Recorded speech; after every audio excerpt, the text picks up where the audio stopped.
Hi, welcome back. You're watching Money, Money, Money, and with us we have Mohit Gang, who's the CEO and co-founder of Moneyfront, and today we're talking about how to declutter or how to simplify our financial life and whether or not it can reap benefits. So we've already spoken about how simple too can get you results, and we have some more hacks. But one of the things which Mohit proves to be a big headache for people is that, when they have outstanding loans, right?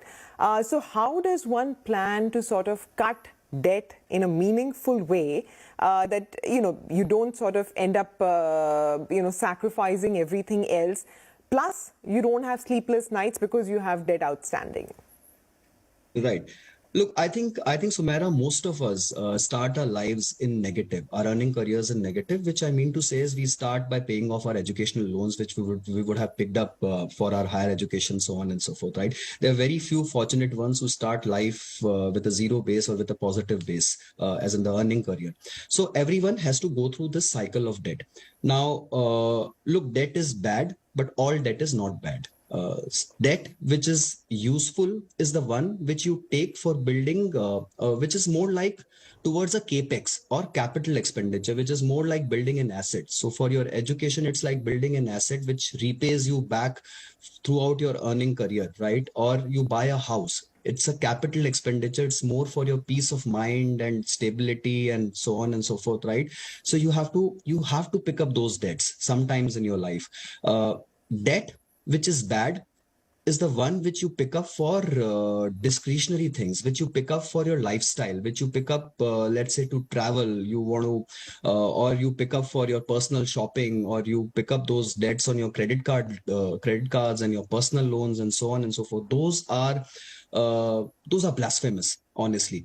Anything in debt which is above 9%. Now, again, this is not a thumb rule. It will change with time and era, with interest rates and so on and so forth. But broadly speaking, anything which is over 9% to me is poisonous, right? And those personal loans debts, which are at around 12, 14, 16, 18%, those are obnoxious.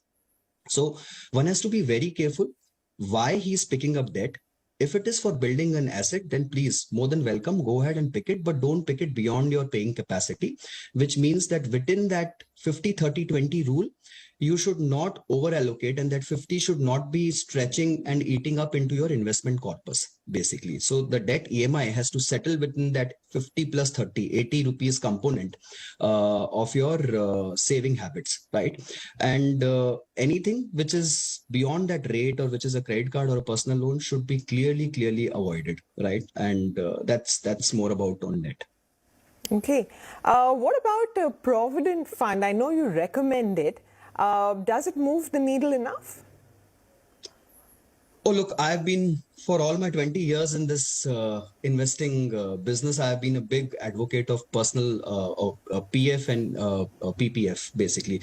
To me, a rate of 8% tax-free is godsend. Honestly, it's like 12% pre-tax, basically, which is what most of us take our assumptions in building equity portfolios to start with, right? So if you're getting that for the life of yours, and with a sovereign guarantee, there's nothing which can beat the comfort and the economy of it, right? And the whole good part is, Sumaira, your earning career or your salaried career will be, let's say, 35 years, from age 25 to age 60.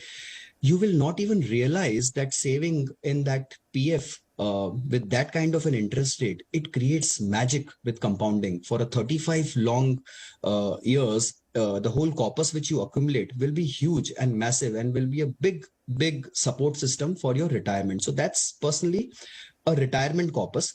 Similarly, PPF, though only 1.5 lakh rupees is allowed per individual per financial year. But I think if you keep making that contribution, rates again currently are 7, but at a long term, you can very well assume that it will hover between 7 to 8, basically, right? Tax-free rate again is massive. Right. And the kind of corpus which you build through these instruments, you don't realize it. It keeps building at the back of it. And because it is not in front of your eyes, you don't tend to dabble in it and don't tend to withdraw it. One ground rule here is, when a person changes his or her job, you should not withdraw the PF. Please. I think that's the most, what do you say, that's the biggest error I have seen in my personal career, that people, when they switch jobs or hop jobs, they withdraw their PF and then start afresh with the new job. That's wrong. You should transfer your PF, please, and let it accumulate behind and see the power of compounding. Absolutely. I'm glad you mentioned compounding because, over time, if we allow it to happen, it can really add up, right? Oh, totally. Totally. I think it's not without a reason that you called it the eighth wonder of the world, right? And very simply speaking, human brains are not wired to do geometric progression. Human brains are wired only for arithmetical calculations. And just to simplify, what I'm trying and saying out here is that if I were to ask you what is 6 plus 6 plus 6 plus 6, you will keep answering and it can keep going on. But if I ask you what is 6 into 6 into 6 into 6, perhaps each one of us will fail at the third or the fourth level, right? So that's geometric because our brains are not wired to think in a multiplicative way. We can't understand the implications of compounding. But if you leave your investments untouched, if you leave it for years put together, the economy of it and the rate at which it will grow for you is magic. And Sumera, I was seeing one of your Instagram videos recently where you said 1 rupee every day for 30 days, or you'll prefer 5 crore upfront, right? And you so clearly got out the benefit of compounding. So I think those are smaller things which people should appreciate. That they should just leave their investments and not try and tinker around with it on a daily basis. Yeah, if at all, like you have suggested, maintain a small tactical portfolio, right, which you can sort of use to, what can I say, use to take more risky bets? Oh, yeah, totally. So look, I think for investors, what we personally advise is you go with 90 rupees of strategic allocation and 10 rupees of tactical, which I call it your casino money, right? You can just play around with and try your luck.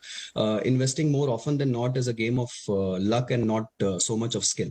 The 90 rupees, which is your strategic allocation, I'll just try and quickly give a broad framework for it. Basically 70 out of it, which is 70% of that 90 should go into equities. 30% of that 90, the remaining 30 has to be divided between debt and gold to some extent. I personally believe in preserving some amount with gold also. So 10% in gold and 20% in debt. But this is not a fixed criteria for everyone. It will change as per your personal circumstances and your personal liabilities and so on and so forth. But this is a very broad framework. The 10 rupees of tactical allocation, again, as I said, is your play money. You can just go out there and try some trading punts or try whatever new products you want to gamble with. If it plays well, keep playing with it, but don't mix the two pots. Basically, that's the whole thing. You can't interchange the two pots, which means if you're losing money in tactical pot, you should not withdraw from your strategic pot and move it to tactical. And if your tactical money keeps growing, let that pot increase and just keep increasing that, but keep these two separate bank accounts, two separate demat accounts or whatever you want to call it, but keep these two pots separately and run it separately.